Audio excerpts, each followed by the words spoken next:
हमेशा से चर्चाओं में रहने वाले पूर्व आईपीएस और आजाद अधिकार सेना के राष्ट्रीय अध्यक्ष अमिताभ ठाकुर राकेश टिकैत आवास पहुंचकर उनसे शिष्टाचार मुलाकात की। उन्होंने राकेश टिकैत को भारत रत्न देने की मांग की और कहा कि राकेश टिकैत ने देश की सच्ची सेवा की है। अमिताभ ठाकुर ने कहा कि किसान नेता राकेश टिकैत के द्वारा देश के किसानों के लिए अद्भुत कार्य किया है। 3 काले कानूनों को खत्म किया गया है। उन्होंने कहा कि मैं भारत सरकार से मांग करता हूं कि किसान नेता राकेश टिकैत ने देश के लिए सच्ची सेवा की है, उनको भारत रत्न पुरस्कार दिया जाए।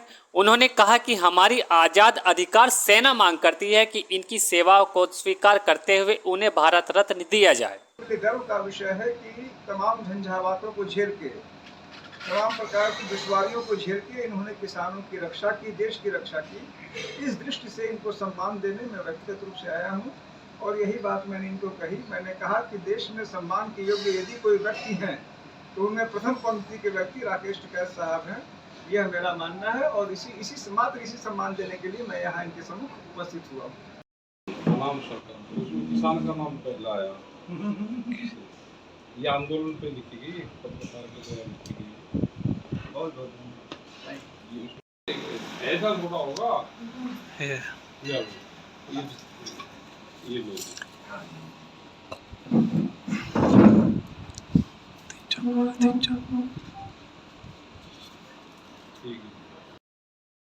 ठीक है साहब, अमिताभ जी आपके पास पहुंचे हैं, क्या कहेंगे जिस तरह से उन्होंने मांग किया भारत?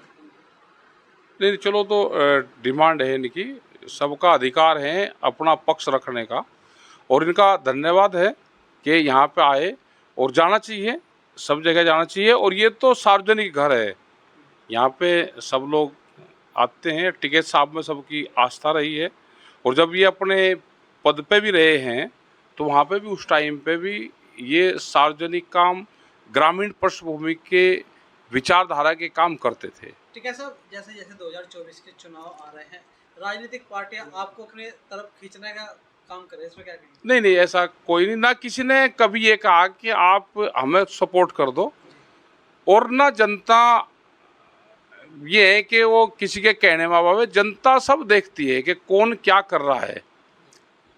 जनता तो साथ में यहाँ रहेगी, वो तो कैंडिडेट को नहीं बताती कि कौन किसको वोट देगा। आजकल सब इंडिविजुअल है, अपना अधिकार है, उसका वोट का अधिकार है, वो किसको देगा वो पता भी नहीं लगता। यूसीसी को लेकर क्या कहना आपको? जिस तरह अभी नया एजेंडा है ये, इसमें सर्वदलीय बैठक होनी चाहिए और सब लोगों की आम सहमति बने, उस पर काम सरकारों को करना चाहिए। आपके नाम से खबर छपे जिसमें आपने यूसीसी का समर्थन किया है। हमने तो कहा कि सबको बुलवा लो ने, पहले जैसे भूमि अधिग्रहण एक्ट था तो सब उसको बुलवा के सारी पार्टियों ने उस पर काम करा। ऐसे ये भी है, आप काम कर लो, ठीक काम है अगर सब लोगों की सहमति से करा जाए। जनसंख्या का भी ठीक काम है, अगर सब लोगों की सहमति से करा जाए। देश में इतनी जनसंख्या हो गई है कि इसको कंट्रोल करना जरूरी है, लेकिन ये पार्टी कोई ठप्पा ना लगावे कि ये हमने कराए। सब लोगों की सहमति से काम करा जाए और ठीक काम है। 29 जून को जब चंद्रशेखर अपने गाँव की ओर जा रहे थे, उस समय उन पर हमला हुआ था, आपने भी उनके हमले को लेकर ट्वीट किया था, क्या कहना चाहेंगे? जिस तरह उनकी सिक्योरिटी बढ़नी चाहिए और इस तरह से जो भी सरकारों की खिलाफत करता है तो उन पर हमले होते हैं। हमारे ऊपर भी कई बार हमले हुए, गाड़ियाँ तोड़ी, उनके ऊपर भी हमला हुआ, पुलिस ने शायद पकड़े हैं।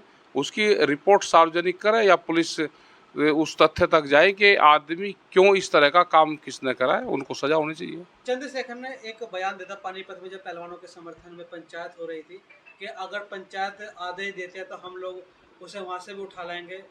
नहीं, देश में कानून है, संविधान है, देश संविधान से चलेगा। कानून अपना काम करें, वो नहीं है वो एक बयान दे देते हैं इस तरह के, लेकिन उस तरह का हमारा या किसी का कोई मकसद नहीं कि हम किसी को उठा के जाए। कानून के दायरे में ही सारी चीजें होनी चाहिए। जो युवा जो पकड़े गए हैं उन्होंने उसी बयान को कहा कि हम लोग उस बयान से आहत हुए थे, जिसके बाद हम लोगों ने इस घटना नहीं, कोई घटना दी जाए तो रोज बयान दिए जाते हैं। बयान का मतलब हत्या और गोली चलाना नहीं है। बयान परिस्थिति, समय के अनुकूल बयान दिए जाते हैं।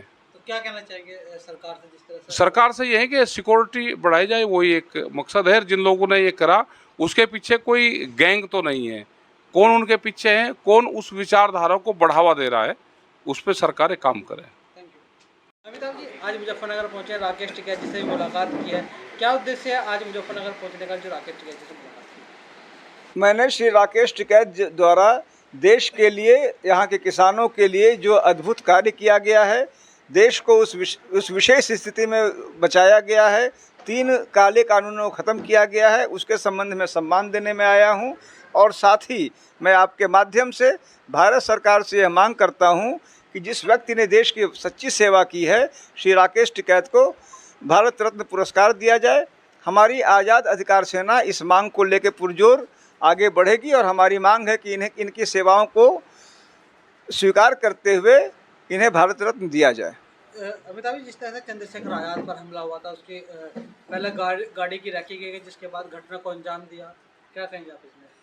हमारा यह मानना है कि चंद्रशेखर आज़ाद की घटना ने पुनः साबित कर दिया है कि उत्तर प्रदेश सरकार पूरी तरह से अपने विपक्षियों, विरोधियों, पत्रकारों, निंदकों, जो भी उसके सामने दिखता है उसके खिलाफ हमले कराना, और अब तो पुलिस कस्टडी में, न्यायिक हिरासत में, जेल में और कोर्ट रूम तक में हमले हो रहे हैं।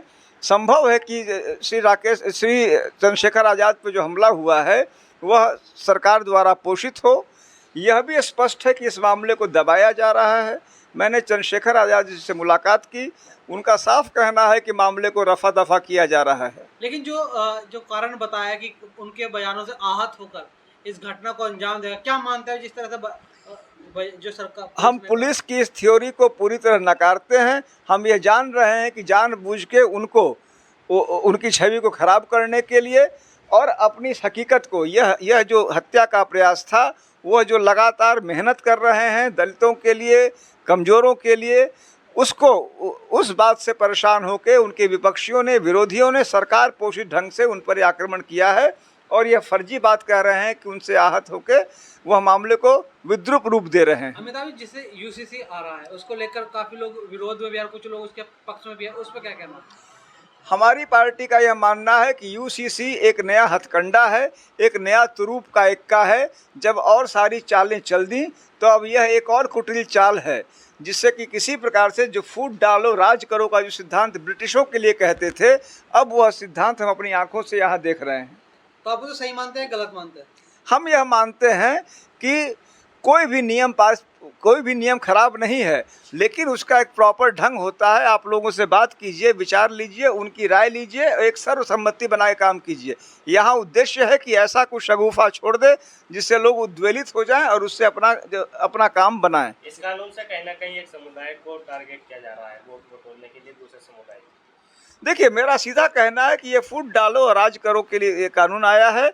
यह वर्ग वैमनस्य पैदा करके, लोगों में यह भ्रांति पैदा करके कि हमें लाभ होगा, यह कानून लाया जा रहा है।